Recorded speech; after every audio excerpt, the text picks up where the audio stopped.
Serial तुमसे तुम तक में अचानक शगुन की मिठाई खाते खाते सबके सामने बेहोश हो जाती हैं पुष्पा जी। आने वाले एपिसोड बहुत ही दिलचस्प और सस्पेंस से भरी कहानी है। अन्नू के सीधे साधे पापा गोपाल जी और उसकी मम्मी पुष्पा वो बहुत ही ज़्यादा खुशी से आर्य के इतने बड़े और आलीशान घर पहुंच जाते हैं अपनी बेटी की शादी का पवित्र शगुन लेकर। लेकिन यहाँ पर तो इस शुभ शगुन के दौरान जो कुछ भी उनके साथ होने वाला है वो सारी की सारी चीज़ें बहुत ही ढंग से वो खुशी खुशी होंगी।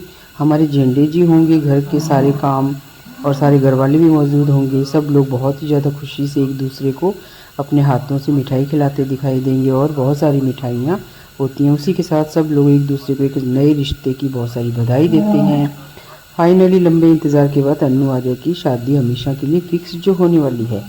आप लोगों को कैसा लग रहा है ज़रूर बताइए। दोनों का पवित्र रोका बहुत ही धूमधाम से होता है और यहाँ पर आर्यवर्धन घर के सभी लोगों की शादी की बहुत ही धूमधाम से तैयारियों में खुशी खुशी लग जाते हैं। लेकिन उस बहुत बड़ी खुशी और जश्न के दौरान अचानक से अन्नू को अंदर ही अंदर कुछ न कुछ ऐसा महसूस होता है जो बहुत ही गहरा एहसास होता है कि जैसे कोई कुछ न कुछ अजीब होने वाला और कोई साया उसे पुकार रहा है और उसे अपनी तरफ बुला रहा है। उसे उस घर की पहली बहू राजनंदिनी की बहुत सारी पुरानी चीज़ें क्लिक होती हैं। उसके अलावा यहाँ पर उसके पुराने से फार्म हाउस का भी यहाँ पर उसके दिमाग में उसको अचानक से फ़ोटो क्लिक होती है और उसे अपना सारा का सारा पुराना और खौफनाक अतीत धुंधला सा दिखाई देने लगता है।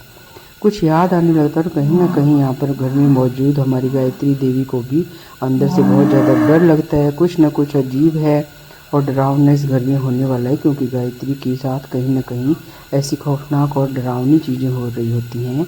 सालों से बंद कमरे में अचानक फिर से वही आवाज़ें आने लगती हैं और कुछ शुरू हो जाता है। अन्नू की हल्दी मेहंदी का खूबसूरत जो सीन है वो शुरू हो जाता है। अन्नू आर्य की जो हल्दी मेहंदी है बहुत ही शानदार और बहुत बड़े फंक्शन पर चल रही है। दूसरी तरफ गोपाल और पुष्पा के अलग ही अपने यहाँ पर सीन चल रहे हैं। पैसों को लेकर वो अपनी इकलौती और लाडली बेटी की इस तरह की शादी में बहुत कुछ अच्छा और बहुत शानदार करना चाहते हैं। लेकिन कुछ चीज़ें ऐसी हैं कि जिनकी वजह से उन दोनों का दिमाग बहुत ही ख़राब हो रखा है।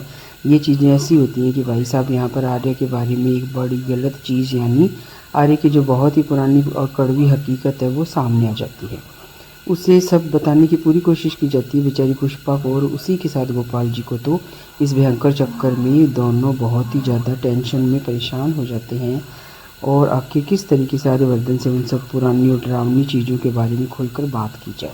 वहीं पर गायत्री देवी इसलिए बहुत ज़्यादा परेशान और डरी हुई होती हैं क्योंकि उनको अंदर ही अंदर ये खौफनाक डर लगता है कि कहीं राजनंदिनी फिर से इस घर में अपना बदला लेने के लिए लौट कर ना आ गई हो। और वो चालाक मानसी छुपकर ये सारी की बातें अपने कानों से सुन लेती है। तो आगे आने वाली कहानी में मज़ेदार और सच में बहुत कुछ होने वाला है क्योंकि मानसी अपनी पूरी हकीकत में तहकीकात में लग गई है। उसी के साथ अन्नू को तो सारी की सारी पुरानी चीज़ें एक पुराना अतीत सामने आने लगता है। फिर से सब कुछ शुरू हो जाता है। राजनंदिनी से क्या असली रिलेशन है, उसी के साथ यहाँ पर किसको वो अपना शिकार बनाएगी, किसको नुकसान पहुँचाएगी। शादी होकर जब आर्य के घर में हमेशा के लिए आएगी तब अन्नू किसे अपना शिकार बनाने वाली है, अन्नू को किसे सबसे ज़्यादा नुकसान पहुंचने वाला है। ये तो आने वाली कहानी में दिलचस्प होने वाला है दर्शकों। अब आप ही बताइए आपको क्या लगता है अन्नू का इस घर में किस तरह बड़े मकसद के लिए आना हो रहा है या कुछ क्या हो रहा है।